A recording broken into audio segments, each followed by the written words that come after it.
Senior Director of PR at the American Bankers Association. Thanks for joining us for ABA's Economic Advisory Committee press conference to assess the health of the U.S. economy and offer a consensus forecast on the path ahead.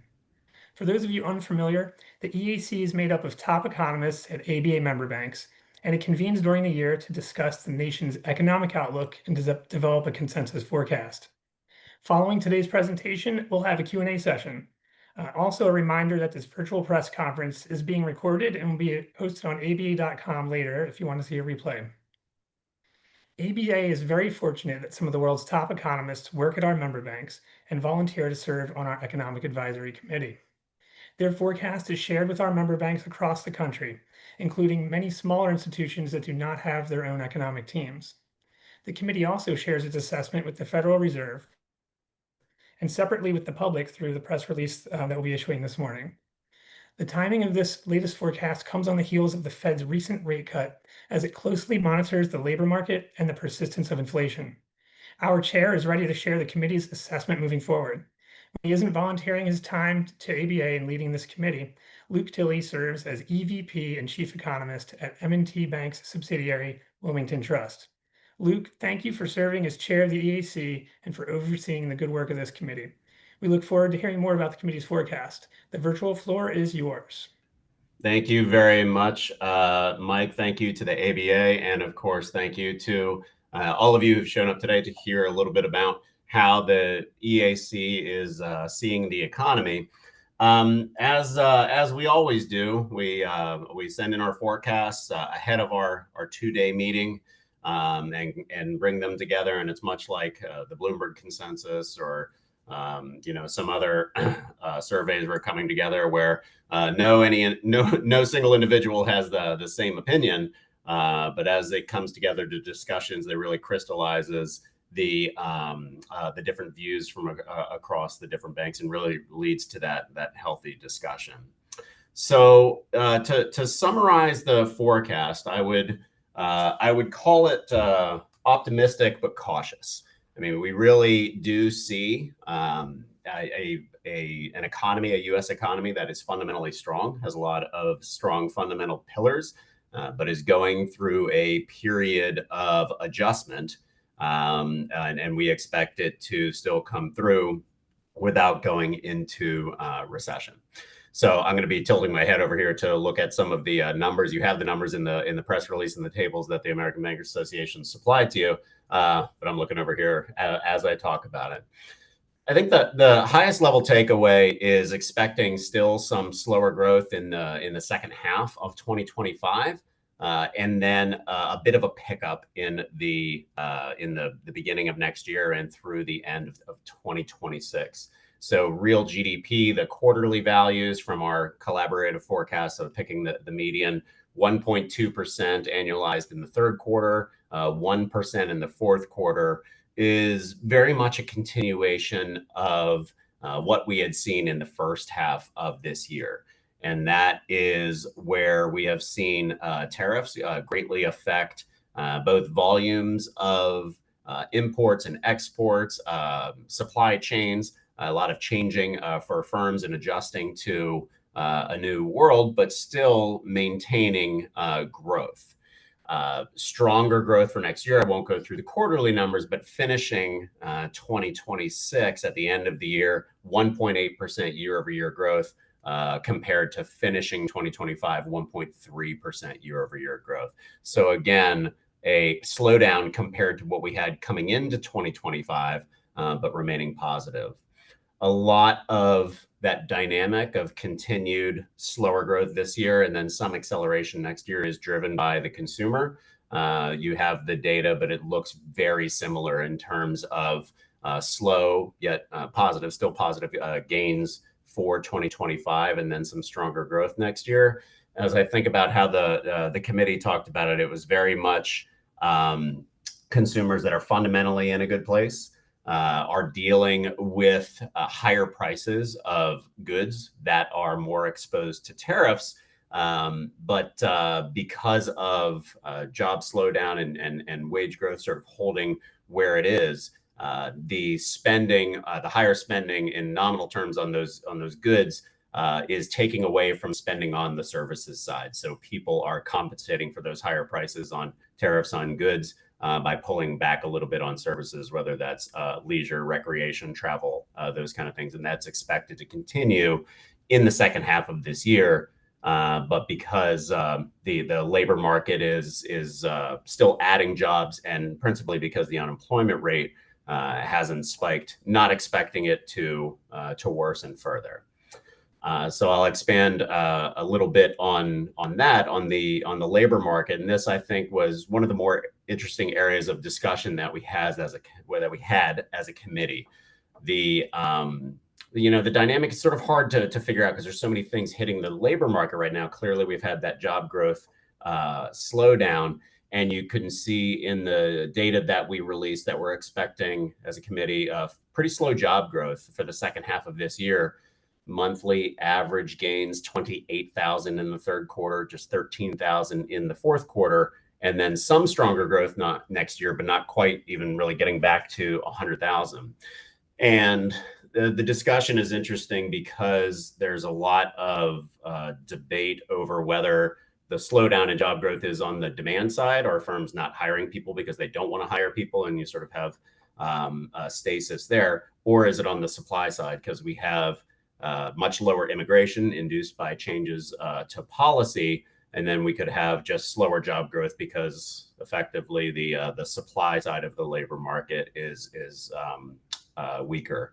And we have that discussion, and it's sort of like, well, which side do you land on? But in truth, it's really both factors that are affecting the jobs market. I would say that the sense of the committee is that in the here and now, right now, it seems like the demand side is outweighing the supply. You've got firms that have cut their number of job openings pretty significantly over a year-over-year basis. You've got a lot of sectors that have been cutting jobs on net this year, especially since the imposition of tariffs in March and April, as they move to either a wait-and-see approach or not sure of how things are going to land.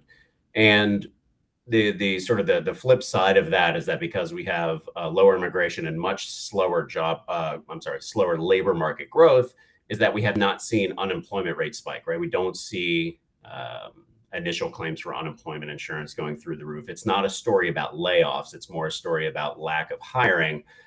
So you don't have the unemployment rate moving up. A lot of our discussion, though, even though the current slow job growth is more about the demand side and firms not having as much of an appetite to hire, when you get into next year and the job growth numbers pick up a little bit but are still slow and restrained, that has a little bit more to do with the supply side and having that slow labor force growth. And then also some of the impacts of artificial intelligence, where firms are availing themselves of some of those technologies and looking to shift to a model where they are still hiring people, but also using more capital, in the words of economists, and using AI to see if they can streamline their businesses. The unemployment rate I mentioned a couple times, the committee expects it to rise from 4.3% now up to 4.6% in the first quarter of next year, stay there in the second quarter of next year with the slower job market, but then drift down a little bit, down to 4.4% at the end of next year. And I'll go through two more topics and then open for questions, and those are inflation and Federal Reserve. We see inflation as still moving up a little bit, and it goes back to something I said when I was talking about consumer spending. You do have those higher prices and higher inflation rates for goods, especially goods that are more exposed to tariffs. And we can see, if you get really deep into the data, you can see the tariff impacts sort of working their way through the system, if you will, through the producer prices and the cost to producers, and then moving down the chain to consumer prices. And that's expected to continue. But one of the takeaways from the meeting, and I think one of the areas of the most agreement, is that those tariff prices and increases in prices are expected to be a one-off, if you will. So it's a level shift. It's not something that continues to drive inflation high over multiple years. It's sort of a one-time shift up in prices and then returning to more normal rates of inflation on the goods side.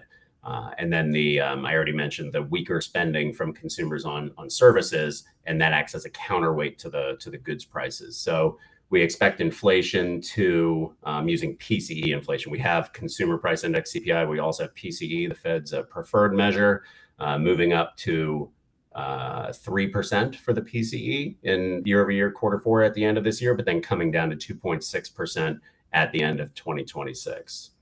And then lastly, and I won't spend too much time on this because it is very much with consensus and sort of with market expectations of monetary policy, expecting the FOMC to be cutting rates pretty consistently through the second quarter of next year. The central person on our committee getting to a rate of between 3.25% and 3.5%. And then sort of holding there until the end of 2026.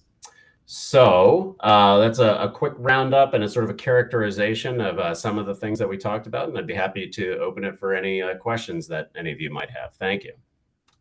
Thank you, Luke. And just really quick, like Luke mentioned, we're going to open up for questions. If you'd like to ask a question, please either use the raise hand feature or let us know in the chat box and we'll call on you. If you're not asking a question, please keep your line muted.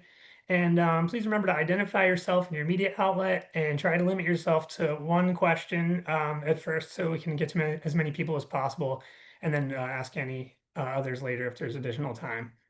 Thank you.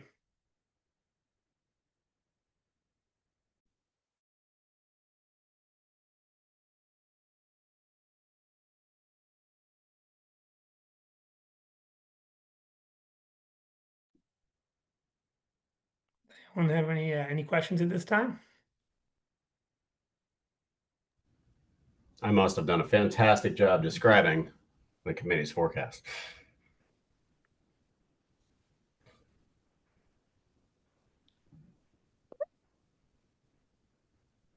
Oh, sure. Alyssa Klein, you're up.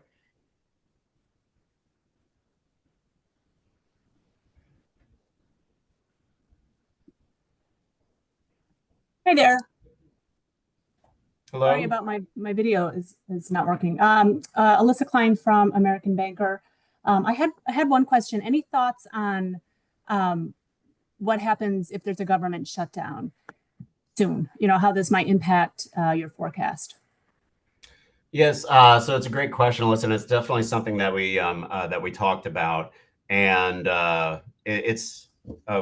I feel like, at least me as an economist, I always have the same answer to this question, and I get the sense from the committee that it's a very similar answer, and it's that government shutdowns don't have that big of an impact on the economy, especially if it's a short-term shutdown.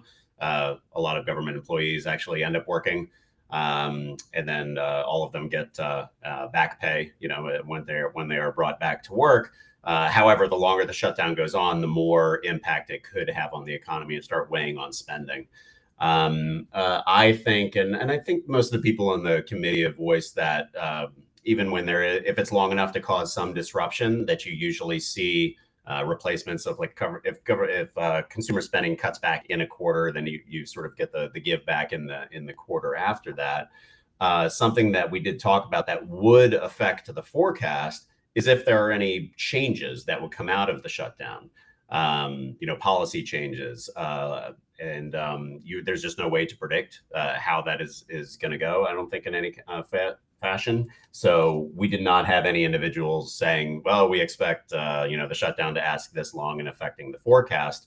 So we're cognizant that it could happen and it could have impacts, but there are just too many permutations that it could take on for us to put a flag in the sand, and say this is the way it's going to go. Alyssa. Thank you. Thank you. For the next question, we'll go to Heike Gugeratz. Hi, Luke. Thank you. You mentioned tariffs, throughout your presentation, and there is a lot of debate on whether tariffs have started showing up in retail prices, are going to show up.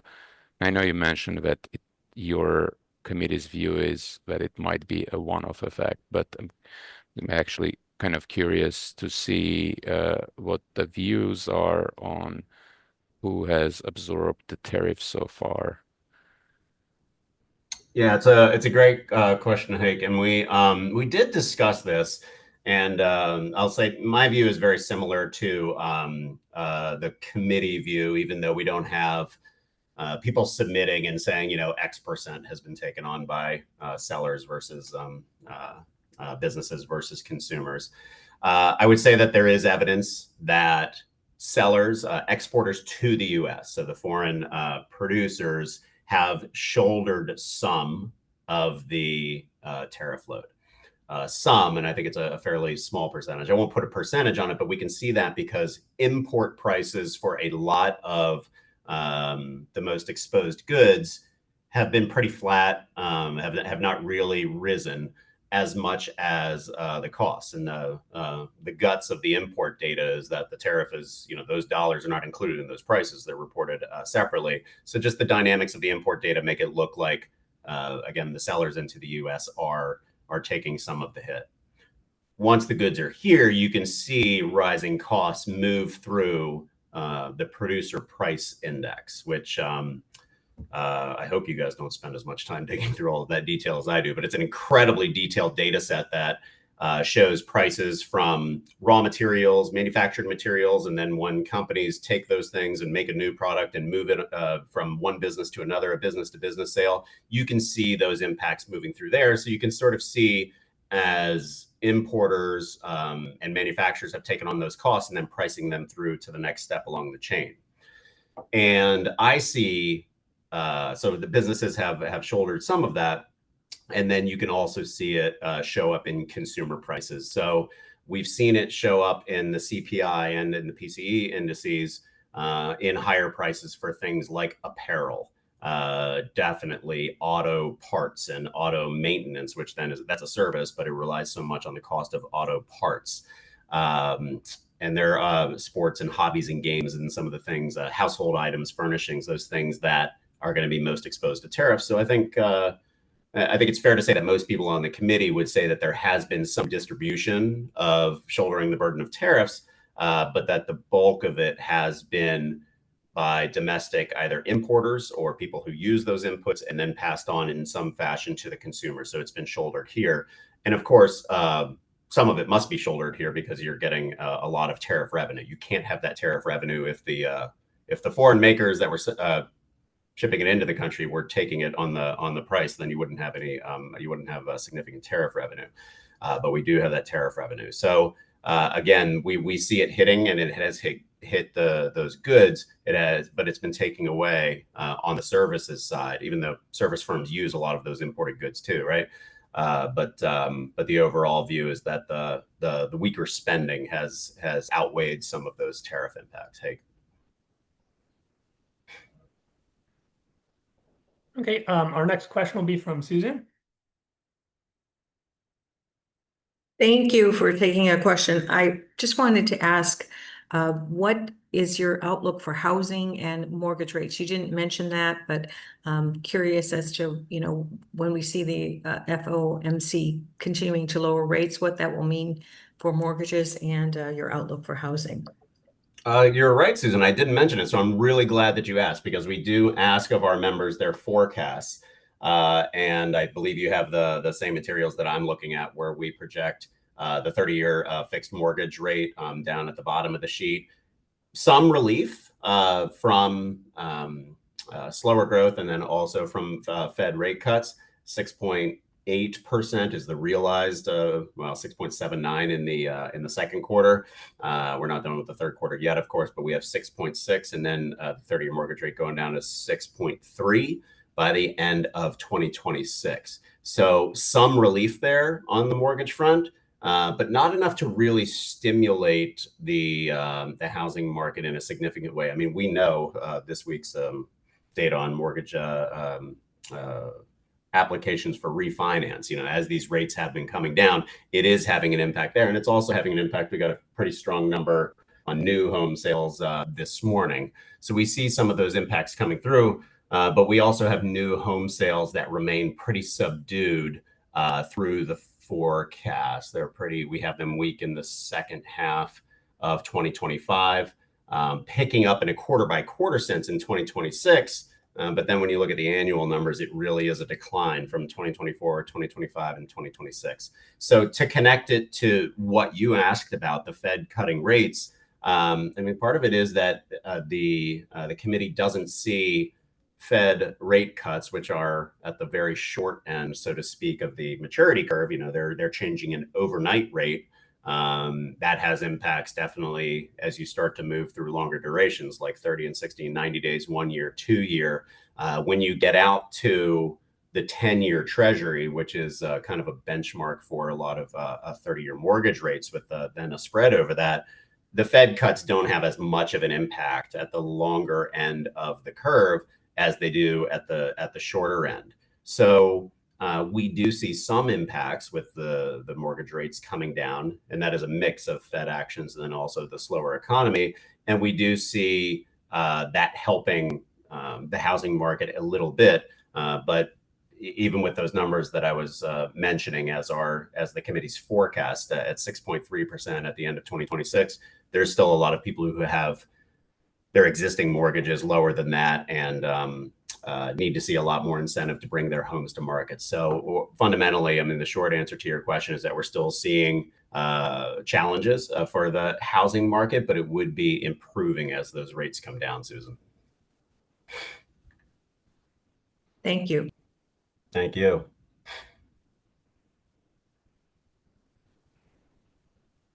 Are there any other questions at this time?